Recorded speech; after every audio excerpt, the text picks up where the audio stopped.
हर साल पाकिस्तान से लोग दूसरे ममालिक काम के लिए जाते हैं, जिसमें से एक तरीका तो कानूनी है जो बिल्कुल सही तरीका है, पर एक तरीका गैर कानूनी है जिसे हम डंकी बोलते हैं। वैसे तो ये लफ्ज डोंकी है पर इसे डंकी कहा जाता है। वर्ल्ड इन्फॉर्मेशन की इस वीडियो में आपको इस खतरनाक सफर के बारे में बताएंगे। पाकिस्तान से यूरोप का ये सफर पाकिस्तान से ईरान, ईरान से तुर्की, तुर्की से फिर इटली या यूनान होता है। डोंकी के जरिए यूरोप जाने वाले लड़के पाकिस्तान में बैठे एजेंट से राब्ता करते हैं जो इनसे लाखों रुपए वसूल करते हैं और फिर इनको एक ऐसे खतरनाक सफर की तरफ रवाना कर देते हैं जहां से जरूरी नहीं कि कोई इंसान जिंदा भी वापस आए। अपनी फैमिली के लिए पैसे कमाने के लिए ये लड़के अपनी जान से भी खेल जाते हैं। दोस्तों, इस रूट में पहले लड़कों को क्वेटा जमा होना होता है। क्वेटा से फिर इनको ईरान का बॉर्डर क्रॉस कराया जाता है जिसे हम तफ्तान बॉर्डर भी कहते हैं। क्वेटा से ईरान के बॉर्डर तक का सफर भी आसान नहीं। इसमें लोगों को एक खुले डाले में बिठाया जाता है और डाले को फुल कर दिया जाता है। फिर इसको दुश्वार रास्तों में बड़ी स्पीड से गुजारा जाता है। डालों को इतनी स्पीड से गुजारा जाता है कि कई दफा इसमें अंदर बैठे हुए लड़के गिरकर जख्मी भी हो जाते हैं। फिर इनको डाले से उतार कर एक जगह बिठा दिया जाता है। ये लोग रात वहाँ गुजारते हैं, चाहे बारिश हो, सर्दी हो, गर्मी हो, खुले आसमान के नीचे। सुबह को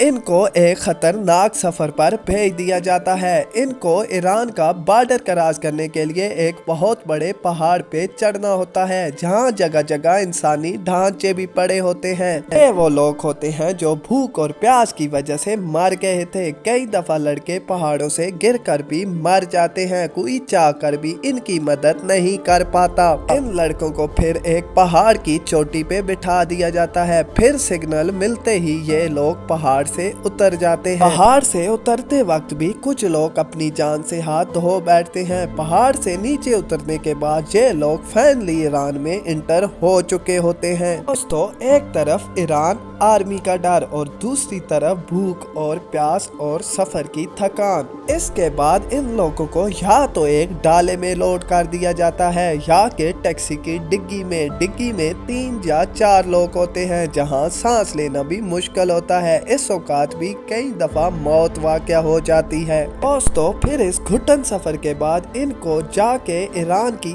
एक जगह पे बिठाया जाता है जहां से इनको रात के वक्त 3 या 4 घंटे पैदल सफर करना होता है। इसके बाद कई गाड़ियां तब्दील करके ये लोग ईरान के शहर तेहरान पहुंच जाते हैं। फिर वहां से इनको तुर्की का बॉर्डर क्रॉस कराया जाता है। ये काम भी बहुत मुश्किल है, हर तरफ फौजी पहरा दे रहे होते हैं, इसलिए ये बॉर्डर उन्हें भाग के क्रॉस करना होता है। कुछ लोग जो पीछे रह जाते हैं वो पकड़े भी जाते हैं। उसके बाद इनको एक वैन में बिठा के तुर्की के शहर में लाया जाता है। ये सफर तकरीबन 12 से 14 घंटों तक का होता है। इस सफर के बाद तकरीबन वो तुर्की में इंटर हो जाते हैं।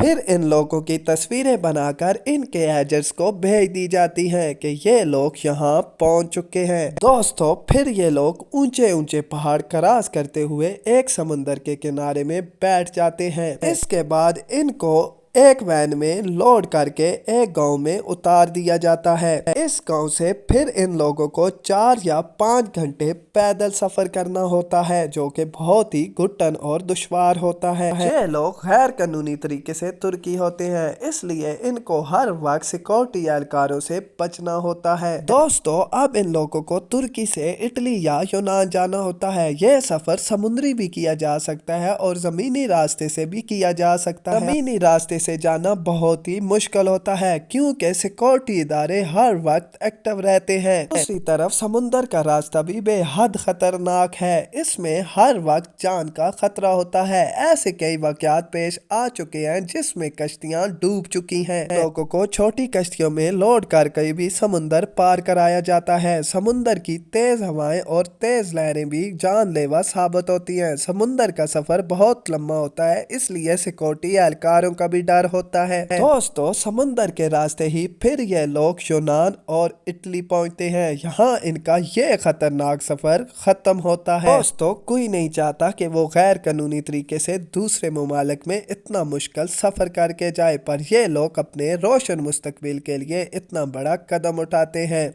बहरहाल किसी मुल्क में जाने के लिए हमें कानूनी तरीका ही अपनाना चाहिए। क्या ख्याल है आपका?